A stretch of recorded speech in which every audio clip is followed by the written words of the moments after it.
السلام علیکم۔ آپ دیکھ رہے ہیں طب نبوی کا سلسلہ، جس میں روحانی بیماریوں کے حوالے سے آج ہم ڈسکس کریں گے، اور آج کی روحانی بیماری جس کے اوپر بات کریں گے وہ ہے سود، یعنی کہ ربا بھی اس کو کہا جاتا ہے۔ تو اس حوالے سے یہ ایک ایسی بیماری ہے جس کے بارے میں اکثر لوگوں کو احساس نہیں ہے یا معلوم ہی نہیں ہے۔ باہر کے ملکوں میں آپ دیکھیں گے مسلمان جو ہیں وہ 20-20 40-40 میل کا سفر کرتے ہیں، صرف اس لیے کہ جی وہ حلال فوڈ ان کو مل جائے، تو اس کی خاطر اتنا کرتے ہیں، لیکن جیبوں میں کریڈٹ کارڈ ان کے پڑے ہوتے ہیں۔ ان کو احساس ہی نہیں ہے کہ ٹھیک ہے کہ جو حرام فوڈ ہے وہ اوبیسلی نہیں کھانا چاہیے، لیکن اس سے کئی گنا بڑا جو گناہ جو ہے وہ سود ہے، لیکن اس کی ان کو احساس ہی نہیں ہوتا۔ 40 کلومیٹر اس کے لیے سفر کر لیں گے حلال فوڈ کے لیے، لیکن سود کے لیے وہ ایک ذرا سا بھی ہل جل نہیں کریں گے۔ ابھی آج سٹارٹ کرتے ہیں۔ سب سے پہلے تو ایک آیت ہے، اے ایمان والو، کئی گنا بڑھا چڑھا کے سود مت کھاؤ اور اللہ سے ڈرو تاکہ تمہیں فلاح حاصل ہو۔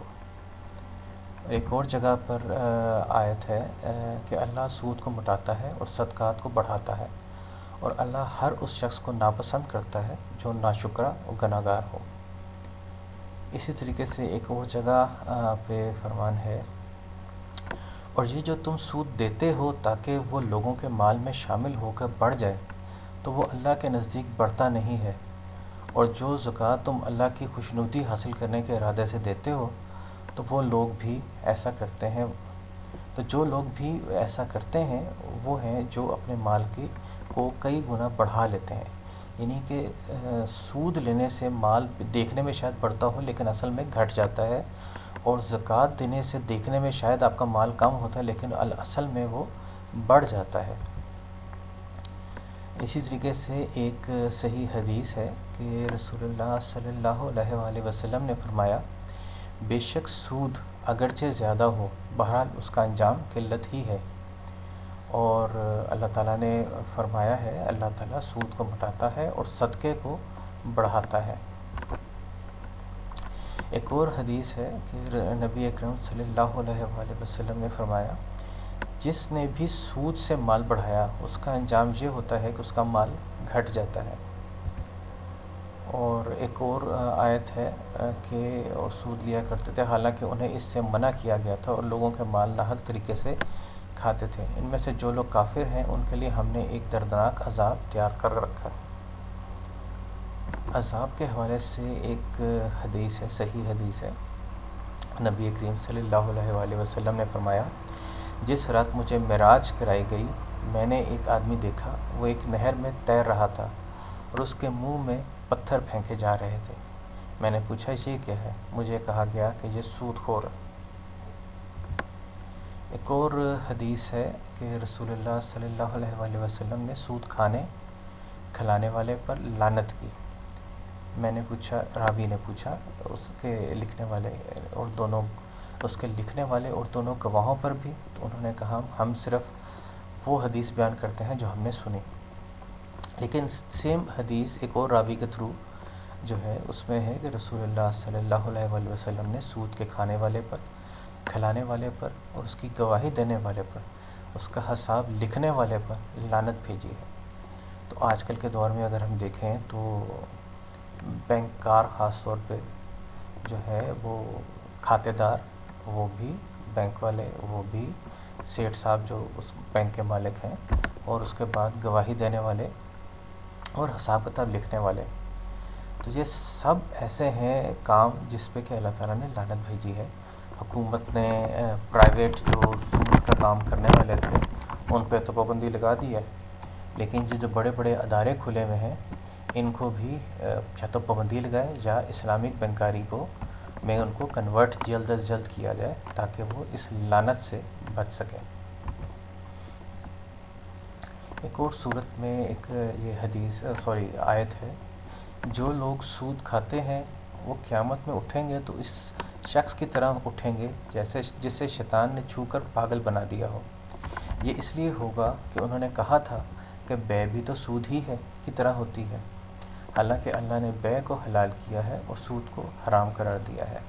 لہٰذا جس شخص کے پاس اس کے پروردگار کی طرف سے نصیحت آ گئی اور سودی معاملات سے باز آ گیا، تو ماضی میں جو کچھ ہوا وہ اسی کا ہے اور اس کی باطنی کیفیت کا معاملہ اللہ کے حوالے ہے۔ اور جس شخص نے لوٹ کر پھر وہی کام کیا تو ایسے لوگ دوزخی ہیں، وہ ہمیشہ اسی میں رہیں گے۔ یہ ایک بے کا جو مطلب ہے ٹرانزیکشن، ٹریڈنگ کہہ لیں آپ اس کو، تجارت۔ تو کئی لوگ ہوتے ہیں وہ کہتے ہیں کہ سود بھی تو تجارت ہی ہے، یعنی کہ سود کا لین دین کے اندر آپ پیسہ دیتے ہیں اور منافع کے ساتھ پیسہ واپس لے لیتے ہیں، پیسہ انویسٹ آپ نے کر دیا۔ جبکہ باقی ٹریڈنگ کے اندر بھی آپ کوئی مال اٹھاتے ہیں، سستا اٹھاتے ہیں، مہنگا بیچتے ہیں، تو یہ اور سود دونوں برابر ہی ہیں۔ آپ نے سستا چیز اٹھائی اور مہنگی بیچ دی، سستا کیش اٹھایا مہنگا بیچ دیا، تو اس میں ڈفرینس تو کوئی بھی نہیں ہے۔ اور یہ اکثر سوالات جو ہیں یہ اسلامک بینکر کے پاس جب لوگ آتے ہیں سوالات لے کے، وہ یہ کرتے ہیں کہ یار آپ لوگ بھی تو وہی کام کر رہے ہیں جو سودی بینک کر رہے ہیں، تو آپ دونوں میں فرق کیا ہے؟ تو فرق صرف کام کرنے کا طریقہ کار ہے۔ ایک طریقہ کار ٹریڈنگ جو ہے اللہ تعالیٰ نے حلال کی ہے اور سود کو اللہ تعالیٰ نے حرام کیا ہے۔ تو بحث کرنے کی جگہ اس آیت کو پڑھ لیا کریں تو ان لوگوں کو جواب مل جائے گا کہ بالکل دیکھنے میں ایک ہی طرح کے ہیں، لیکن جس کو چیز کو اللہ تعالیٰ نے حلال کیا ہے وہ حلال ہے، جو حرام کیا ہے وہ حرام ہے۔ آگے ایک حدیث ہے، رسول اللہ صلی اللہ علیہ وآلہ وسلم نے فرمایا، سود 70 گناہوں کے برابر ہے، جن میں سے سب سے چھوٹا گناہ یہ ہے کہ آدمی اپنی ماں سے نکاح لے۔ اور اس کے علاوہ ایک اور حدیث ہے کہ نبی اکرم صلی اللہ علیہ وآلہ وسلم نے فرمایا سود کے 73 دروازے ہیں۔ تو یہ اس سے آپ کو انٹینسٹی کا اندازہ ہو جائے گا کہ سود کتنا بڑا گناہ ہے۔ لوگ اس چیز کو سمجھتے نہیں ہیں، وہ کہہ رہے ہیں جی مجبوری ہے، کیا کریں، کاروبار کرنا ہے، کیا کریں، مجبوری ہے۔ تو وہ مجبوری جائے بھاڑ میں، اس کی آپ دیکھیں کہ گناہ کتنا بڑا آپ کر رہے ہیں۔ کاروبار آپ کا پھر بھی چلے گا، اللہ تعالیٰ نے یہی فرمایا ہے کہ آپ اگر تجارت کرتے ہیں تو اللہ تعالیٰ اس کو بڑھائے گا، صدقات کرتے ہیں، خیرات کرتے ہیں، وہ بڑھے گی، لیکن سود کے اندر کبھی بڑھاوا نہیں آ سکتا۔ جتنے مرضی آپ بڑے بزنس مین بن جائیں، ہمیشہ آپ کا جیب اور دل خالی رہے گا، یہ ایک گارنٹیڈ چیز ہو گئی۔ ایک اور راوی ایک بیان ہے، حدیث ہے، صحیح حدیث ہے، میں نے اپنے والد کو دیکھا کہ ایک بچنا لگانے والے غلام کو خرید رہے ہیں۔ اس سے میں نے اس کے متعلق ان سے پوچھا تو انہوں نے کہا کہ رسول اللہ صلی اللہ علیہ وآلہ وسلم نے خون کی قیمت، کتے کی قیمت، باندی کی ناجائز کمائی سے منع فرمایا تھا، اور گوندنے والیوں اور گوندوانے والیوں، سود لینے والوں اور دینے والوں پر لعنت کی تھی، اور تصویر بنانے والے پر بھی لعنت کی تھی۔ اس حدیث کے اندر سے کئی چیزیں ہمیں کلیئر ہو جاتی ہیں کہ ایک تو خون کی قیمت نہیں لینی چاہیے۔ ہمارے ہاں اکثر لوگ کی مجبوری ہوتی ہے تو وہ خون جو ہے اپنا بیچتے بھی ہیں اور خریدنے والے ان سے خریدتے بھی ہیں، مجبوری کی حالت میں کر رہے ہوتے ہیں، لیکن اس کی قیمت نہیں ہونی چاہیے۔ یہ کام فی سبیل اللہ کرنا چاہیے، خاص طور پہ آج کل جو کرونا کے دور کے اندر لوگ اپنا پلازما بیچ رہے ہوتے ہیں، تو یہ اس سے باز رہیں، یہ منع ہے۔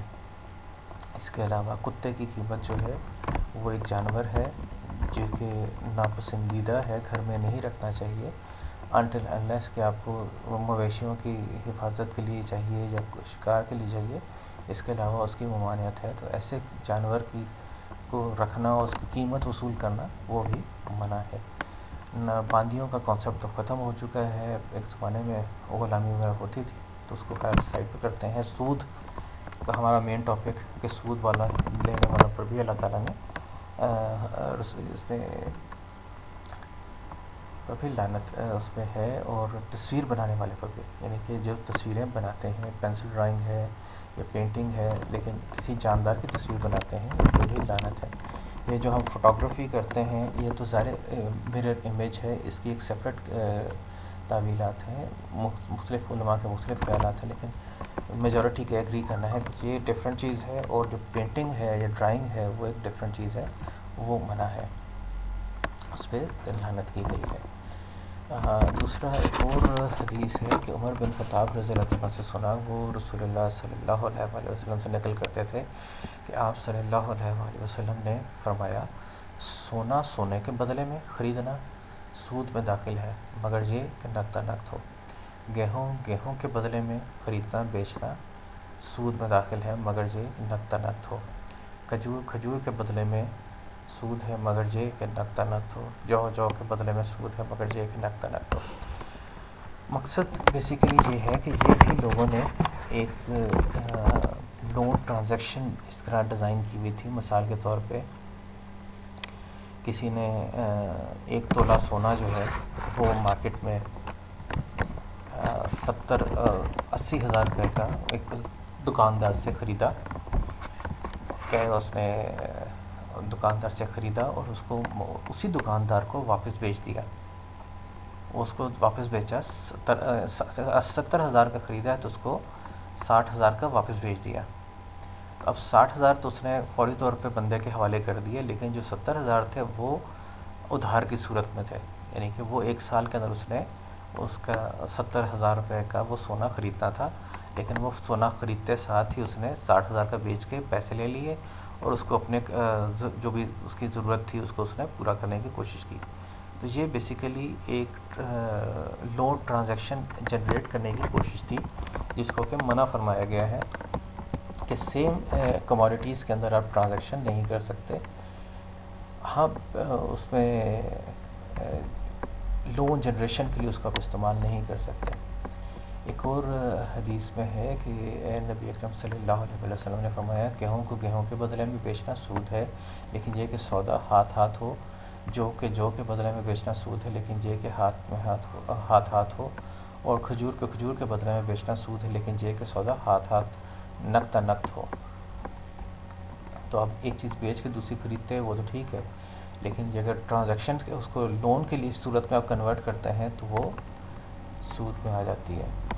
حضرت عمر رضی اللہ عنہ بھی ہماری باتیں سن رہے تھے اور آپ نے فرمایا، اللہ کی قسم جب تک تم طلا سے روپیہ لے نہ لو ان سے جدا نہ ہونا، کیونکہ رسول اللہ صلی اللہ علیہ وسلم نے فرمایا کہ سونا سونے کے بدلے میں اگر نقد نہ ہو تو سود ہو جاتا ہے، گیہوں کے بدلے میں اگر نقد نہ ہو تو سود ہو جاتا ہے، اور جو کے بدلے میں اگر نقد نہ ہو تو سود ہو جاتا ہے، اور کھجور کے بدلے میں اگر نقد نہ ہو تو سود ہو جاتی ہے۔ تو ادھار کرنا ایسی چیزوں کا ٹرانزیکشن صرف دکھاوے کے طور پہ وہ منع ہے۔ ایک اور جگہ پہ بلال رضی اللہ عنہ نبی کریم صلی اللہ علیہ وآلہ وسلم کی خدمت میں برنی کھجور کی ایک عمدہ قسم ہے لے کر آئے۔ نبی کریم صلی اللہ علیہ وآلہ وسلم نے فرمایا، یہ کہاں سے لائے ہو؟ انہوں نے کہا، ہمارے پاس خراب کھجور تھی، اس کے 2 سا، ایک وزن کا ایک گریڈ ہے، 2 سا اس کی 1 سا کے بدلے میں دے کر ہم اسے لائے ہیں تاکہ ہم یہ آپ کو کھلائیں۔ آپ صلی اللہ علیہ وآلہ وسلم نے فرمایا، توبہ توبہ، یہ تو سود ہے، بالکل سود، ایسا نہ کر، البتہ اچھی کھجور خریدنے کا ارادہ ہو تو خراب کھجور بیچ کر اس کی قیمت سے عمدہ کھجور خریدا کر۔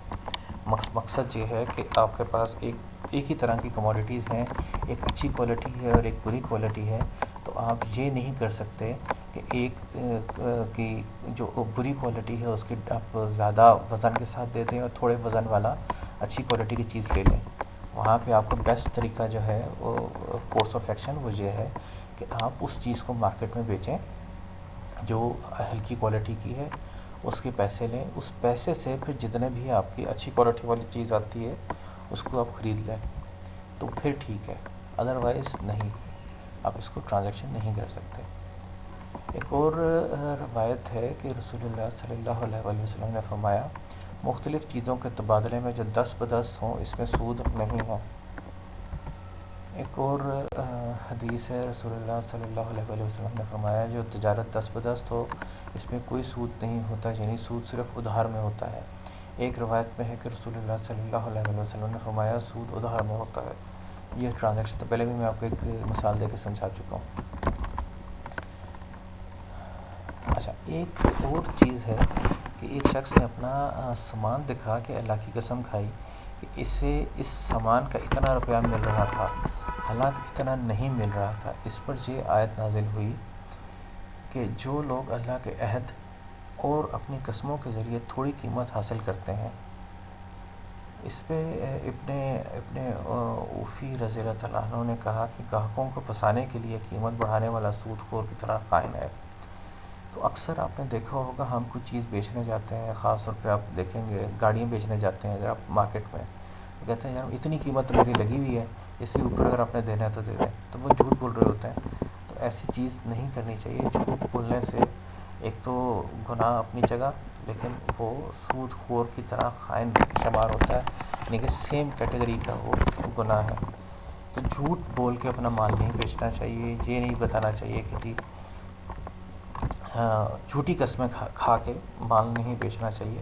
جھوٹ کے اندر بھی نقصان ہوگا اور سود خور کی طرح اس کی لیول کا گناہ کاؤنٹ ہوگا۔ ایک اور حدیث ہے کہ رسول اللہ صلی اللہ علیہ وسلم نے فرمایا، 7 گناہوں سے جو تباہ کر دینے والے ہیں بچتے رہو۔ صحابہ رضی اللہ تعالیٰ عنہ نے پوچھا، یا رسول اللہ وہ کون سے گناہ ہیں؟ آپ صلی اللہ علیہ وسلم نے فرمایا، اللہ کے ساتھ کسی کو شریک ٹھہرانا، جادو کرنا، کسی کی ناحق جان لینا کہ جسے اللہ تعالیٰ نے حرام قرار دیا ہے، اور سود کھانا، یتیم کا مال کھانا، لڑائی سے بھاگ جانا، پاک دامن بھولی بھالی ایمان والی عورتوں پر تہمت لگانا۔ یہ ان میں سے بہت سے گناہ آپ دیکھیں گے کہ ہمارے معاشرے میں عام ہیں اور اس کو گناہ بھی نہیں سمجھا جا رہا۔ اللہ تعالیٰ کے ساتھ کسی کو شریک ٹھہرانا سے اس کی مثال میں آپ کو یہ دے دوں کہ نوکری پیشہ افراد یہ زیادہ بہتر جان سکیں گے کہ جب ان کی اینول اپریزل کا ٹائم آتا ہے تو وہ باس کی جو ہے تعریفیں کے پل باندھ رہے ہوتے ہیں کہ باس آپ ہی نے کرنا ہے، آپ ہی نے دینا ہے، آپ ہی میری پروموشن کر سکتے ہیں، آپ کے ہاتھ میں، آپ نے میری جو فنانسنگ ہے، جو میرے کیا کہتے ہیں تنخواہ ہے اس کے آپ ہی صرف انکریز کر سکتے ہیں۔ وہ اتنے پل باندھتے ہیں کہ وہ اس شرک کی کیٹیگری میں آ کے پہنچ جاتے ہیں۔ تو وہ ایک لمٹ تک ہے، وہ ٹھیک ہے تعریف کریں، شوق سے کریں، لیکن اس حد تک نہ بڑھیں کہ آپ اس کو شرک کی کیٹیگری میں لے آئیں۔ اسی طریقے سے کوئی بیمار ہوتا ہے تو ہم کہتے ہیں جی فلانی دوائی کھائی تھی تو ٹھیک ہو گیا بندہ۔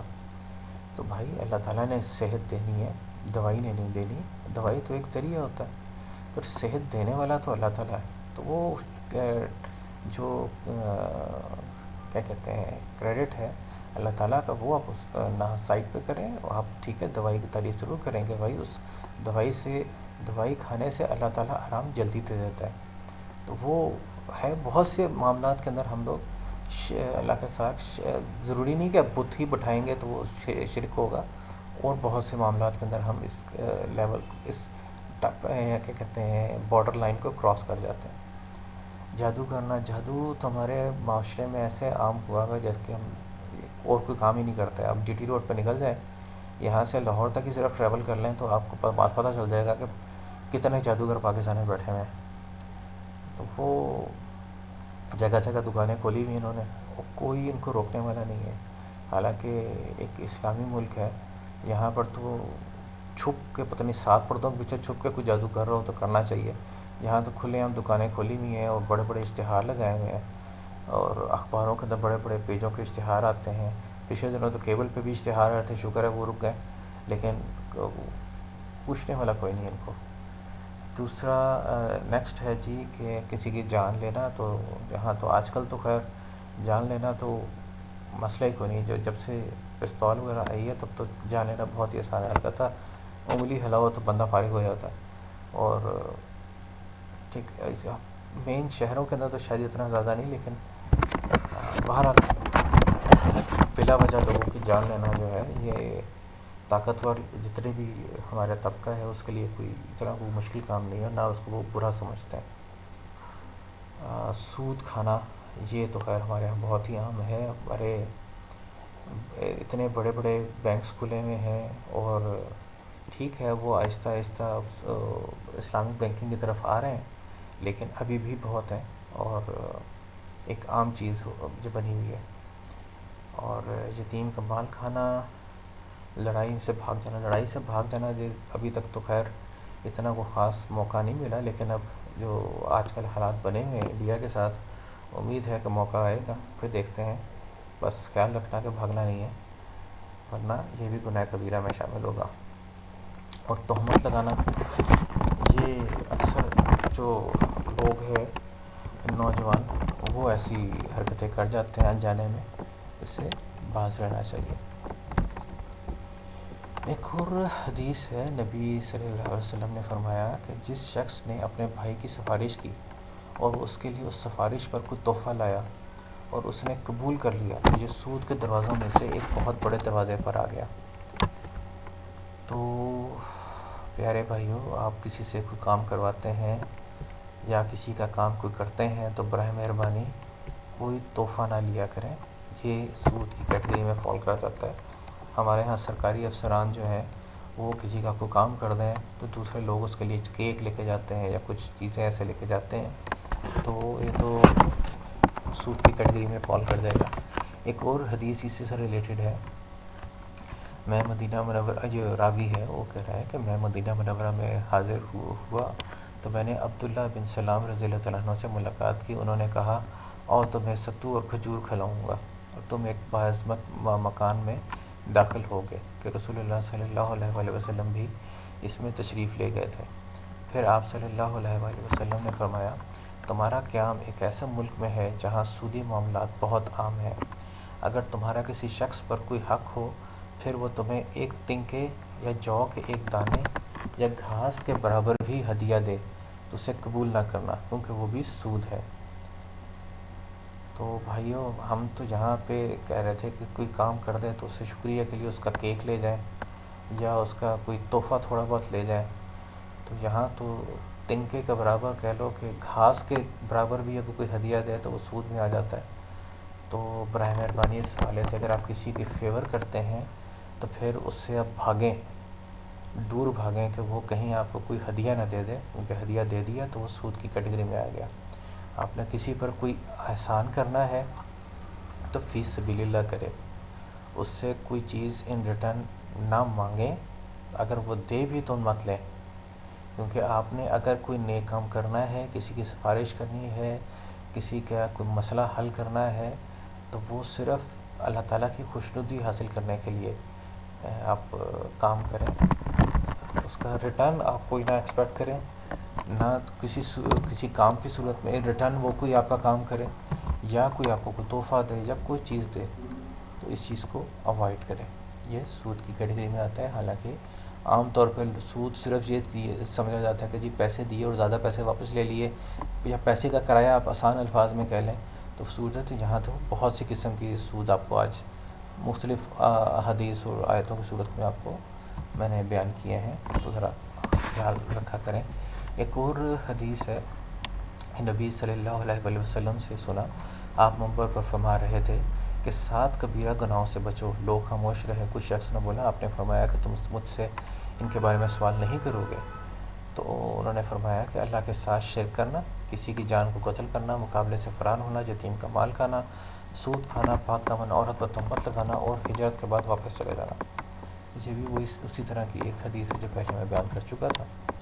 اب ایک اور حدیث ہے جو ہے، کہنے کو تو وہ ضعیف ہے لیکن بالکل فٹ آتی ہے آج کل کے زمانے پہ، تو میں نے سوچا وہ بھی آپ سے شیئر کرتا چلوں، کہ رسول اللہ صلی اللہ علیہ وآلہ وسلم نے فرمایا، یقیناً لوگوں پر ایک زمانہ ایسا آئے گا کہ کوئی ایسا نہ بچے گا جس نے سود نہ کھایا ہو، اور جو نہیں کھائے گا اسے بھی اس کا غبار لگ جائے گا۔ تو آج کل کے زمانے کے بارے میں میرا خیال میں یہ حدیث تھی جو کہ بالکل صحیح فٹ بیٹھ رہی ہے، کہ کوئی بھی شخص جو ہے وہ سود سے نہیں بچا ہوا۔ تو کریڈٹ کارڈ، پرسنل لون، گاڑی، گھر، یہ سب کچھ تمہارے سارے ہمارے جو بینک ہیں وہ ان کے سٹاف ہمارے پیچھے پڑا ہوتا ہے، وہیں لے لو لے لو لے لو لے لو، اور کبھی کبھار ہم مان بھی جاتے ہیں، اوبیسلی کئی ضرورت بھی پڑ جاتی ہے۔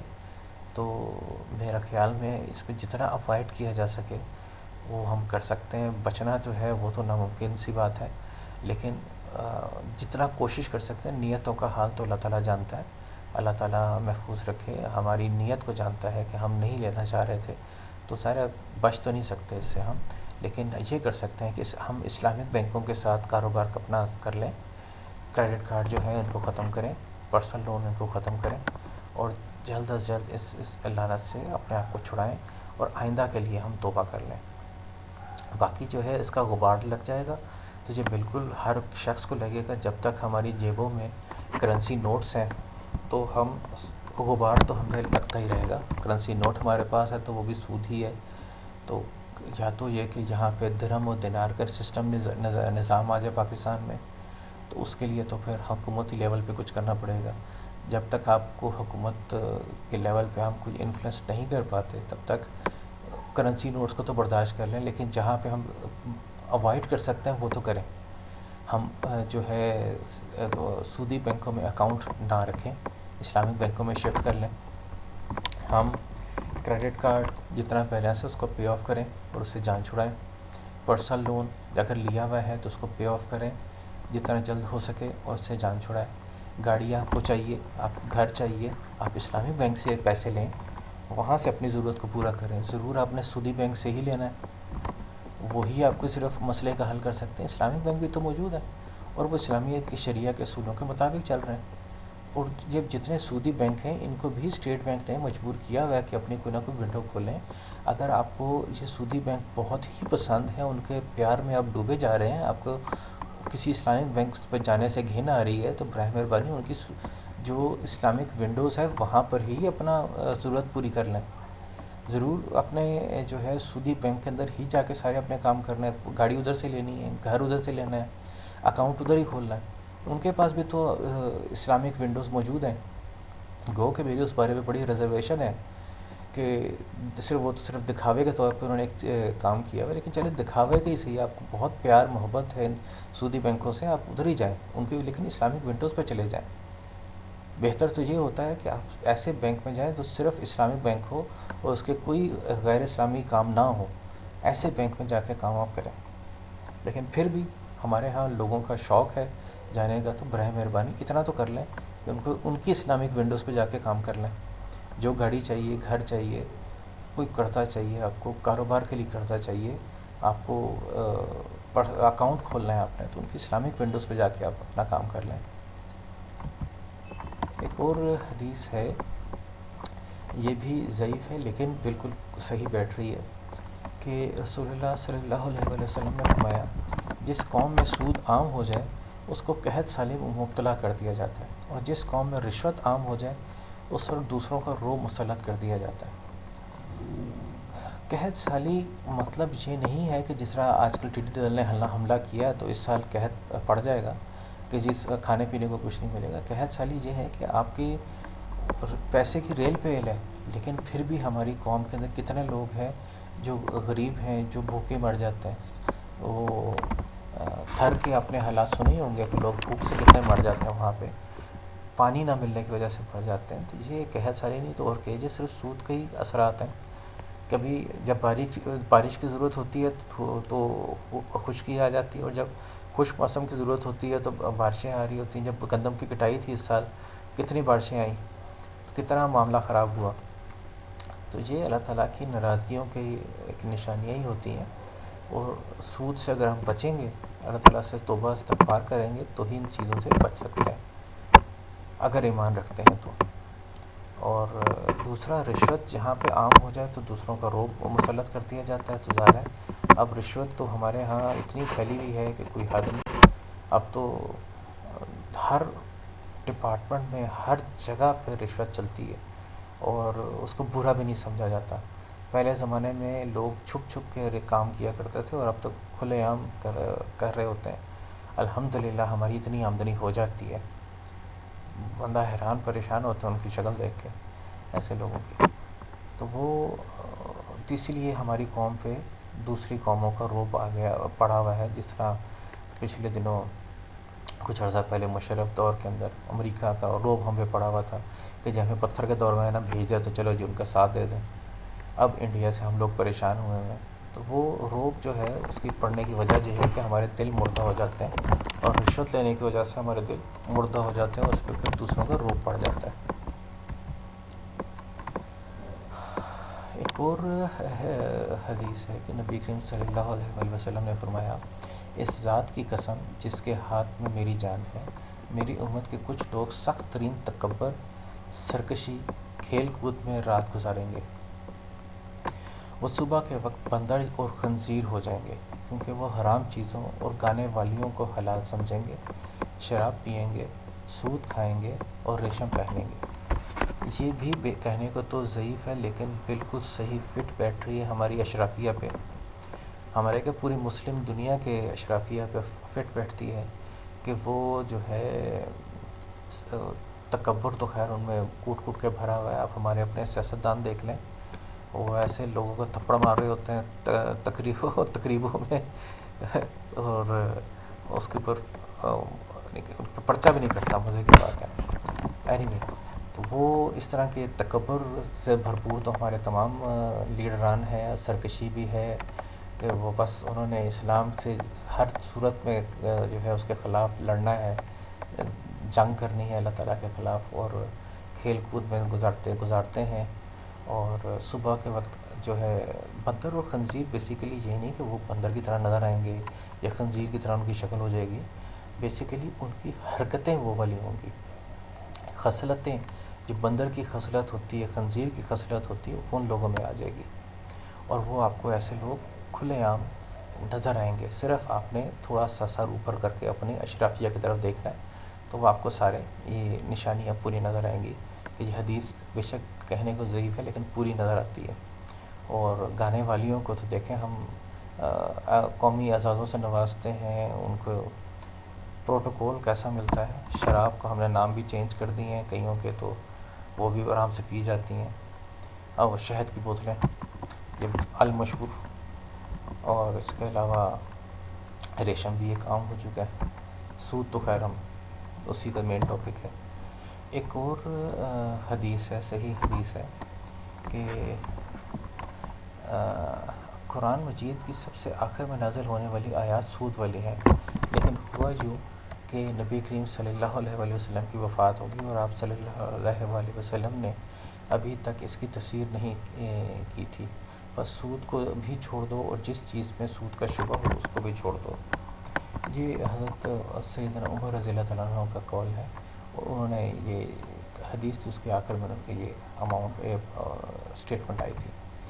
اچھا جی، اب آ جاتے ہیں ایک چند آیات کی طرف جو ہمارے ٹاپک کے آخر میں نے رکھی، جو کہ بچے کو پہلے ہوتا ہے پیار سے سمجھاتے ہیں، پھر ڈانٹ کے سمجھاتے ہیں، اور سب سے آخر میں ہوتا ہے اس کو جھنجھوڑ دیں، جھنجھوڑ کے اس کو بتاتے ہیں کہ بھائی یہ کام تم نے نہیں کرنا، یہ غلط کام ہے۔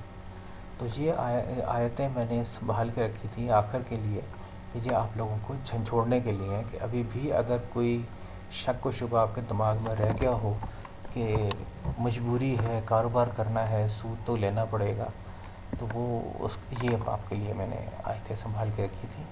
تو شروع کرتے ہیں۔ سورہ بقرہ کی آیتیں ہیں 278 279۔ اے ایمان والو، اللہ سے ڈرو، اگر تم واقعی مومن ہو تو سود کا جو حصہ بھی کسی کے ذمہ باقی رہ گیا ہو اسے چھوڑ دو۔ پھر بھی اگر تم ایسا نہ کرو گے تو اللہ اور اس کے رسول کی طرف سے اعلان جنگ سن لو، اور اگر تم سود سے توبہ کرو تو تمہارا اصل سرمایہ تمہارا حق ہے، نہ تم کسی پر ظلم کرو، نہ تم پر ظلم کیا جائے۔ تو بھائیو، سود لینا چھوڑ دو، ورنہ اللہ اور اس کے رسول کی طرف سے اعلان جنگ سن لو۔ تو پاکستانی قوم نے 1947 سے اللہ اور اس کے رسول کے خلاف اعلان جنگ کیا ہوا ہے، اور کنٹینیوسلی ہم جنگ کر رہے ہیں اور ہار رہے ہیں۔ تو ہمارے حکمرانوں کو احساس ہو جانا چاہیے کہ ہم اس جنگ کو نہیں جیت سکتے، ہمیں ہر صورت میں سرنڈر کرنا ہوگا، اللہ اور اس کے رسول کی اطاعت کرنی ہوگی، اور سود کو ختم کرنا ہوگا۔ تو قائد اعظم نے ماشاءاللہ سے بڑا اچھا سٹیپ اٹھایا تھا جب اسٹیٹ بینک کا افتتاح کیا، تو اس ٹائم پہ بھی انہوں نے کہا کہ ہمیں بلا سود بینکاری کی طرف جانا ہے۔ اس کے لیے انہوں نے ایک کمیٹی بنائی تھی، اور کمیٹی کا کام تھا کہ وہ سجیشنز دے کہ کیسے ہم یعنی کہ بغیر ربا فری جو ہے اکانومی کیسے ہم بنا سکتے ہیں. تو انہوں نے اپنی پوری سفارشات بنائی، اپنا پوری رپورٹ تیار کی.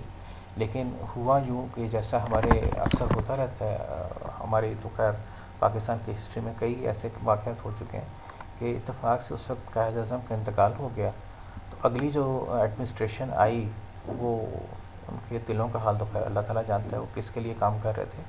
لیکن بہرحال ہوا یہ کہ اچانک سے وہ جو ہمارے ایک آگ لگتی ہوتی ہے، جب بھی کوئی انویسٹیگیشن ہوتی ہے، کوئی ضروری کام ہوتا ہے تو اچانک اس دفتر میں آگ لگ جاتی ہے. تو اس دفتر میں بھی جہاں پہ یہ کمیٹی کام کر رہی تھی اس کو اچانک آگ لگی اور تمام ریکارڈ اس کا جل گیا. اور جو اس کے سربراہ تھے انہوں نے جب شور مچانا شروع کیا تو ان کو سفیر لگا کے میرے خیال میں ناروے یا کسی یورپی ملک کے اندر ہی ان کو ٹرانسفر کر دیا گیا تاکہ وہ زیادہ شور نہ مچائیں. اور لیکن انہوں نے اپنی کتاب جو لکھی ریٹائرمنٹ کے بعد اس میں انہوں نے لکھا کہ ہم نے جو رپورٹ تھی وہ کابینہ کو بھجوا دی تھی. تو کیبنٹ ڈویژن کے پاس وہ موجود ہے اور آج بھی موجود ہے. وہ آگ میں جلی نہیں تھی، لیکن آئی ڈونٹ نو کس کے ڈر کی وجہ سے آج تک وہ نکالی نہیں گئی. اور اس میں بھی یہی کچھ بتایا گیا تھا کہ بھائی سودی بینکاری ہمارے ملک میں نہیں چلے گی، ہمیں کیسے ربا فری اکنامک سسٹم تیار کرنا ہے اور کیسے ہم اس کو لے کے چلیں گے. لیکن اس وقت سے ہمارے ملک کے اندر جو دشمنان ہیں اسلام کے، انہوں نے اپنے پنجے پہلے دن سے گڑے ہوئے تھے اور آگ لگا کے اسے جان چھڑانے کی کوشش کی. لیکن اب یہ بیسیکلی صرف حکومت کا کام نہیں ہے کہ ہم اللہ اس کے رسول کے خلاف جنگ کا اختتام کریں، کہ ہم کہیں جی حکومت نے نہیں کیا تو اب یہ ہم مجبوری ہے ہماری. بیسیکلی یہ 22 کروڑ عوام کا بھی پورا اس میں کیا کہتے ہیں رول ہے. وہ چاہتے تو یہ اگلے دن سارا سودی بینکاری ختم ہو سکتی ہے، سودی نظام ختم ہو سکتا ہے. آج عوام جائے اور سودی بینکوں سے لین دین ختم کر دیں، کہیں جی ہم اکاؤنٹ بند کر رہے ہیں، ہم نہیں اکاؤنٹ کھولیں گے جب تک کہ تم اسلامک بینکاری شروع نہیں کرتے. تو یہ جتنے بھی سودی بینکس ہیں وہ یقین کریں وہ سیٹھوں کے بینک ہیں، انہوں نے کاروبار کرنا ہے. جہاں پہ کاروبار نظر آئے گا، منافع نظر آئے گا، وہ اس طرف چلے جائیں گے. آپ ان کو بتائیں گے کہ بھائی ہم یہ سودی کاروبار نہیں کریں گے تو وہ اسلامی کام شروع کر دیں گے.